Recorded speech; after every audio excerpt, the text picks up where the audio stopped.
Hi, my name is Adam Gerstenfeld and you're watching episode 9 of Gatorshades, a show that looks into all of the unique facets of culture and identity at the University of Florida. For today's episode, we're going to be talking about the Reitz Union expansion project and how that affects Multicultural and Diversity Affairs. By 2015, this $70 million project will move MCDA and the Center for Leadership and Service into the central student hub of campus. We want students to understand that understanding and commitment to diversity is an integral part of their academic learning and is an integral part of who they become once they graduate. Jared Cruz has been heavily involved in renovation discussions since 2008. He says aside from the more centralized location, the department will also have more room to service other groups on campus.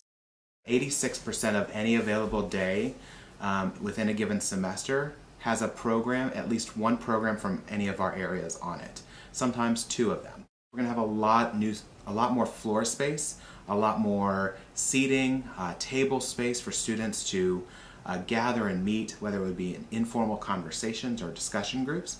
For some faculty, the move is long overdue. Director of LGBT Affairs, L.B. Hannes, says having a nearby resource center gives transparency to a group with issues that can sometimes be seen as taboo. For LGBT students to be able to walk into a very visible public place like the Union will be a way of the institution saying that you belong here, there's a space for you. But proximity and visibility aren't the only perks of being in the Students' Union. There will also be an internal stairwell between us and the student activities and involvement because we work really closely with our student leaders and the student organizations that really increase and raise awareness about the cultural diversity of this campus. Originally, the need to refurbish started out as an upgrade for some of the aging plumbing and electrical systems. Later, the project broadened to include the relocation of the Center for Leadership and Service and Multicultural and Diversity Affairs, both situated in a building that was completed exactly 1 century ago. Executive Director of the Reitz Union, Eddie Daniels, says the first thing he looked for when initiated in 2005 was a condition report for the Student Union facility. I needed to know what was the real condition of the building, and there was no information, no hard factual information on that. 4 years later, the university contracted an engineering firm to look into the shape of the then 42-year-old building.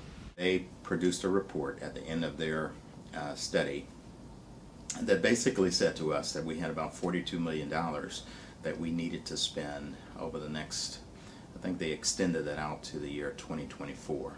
The Reitz Union will be fully operational until its completion date, currently scheduled for fall 2015.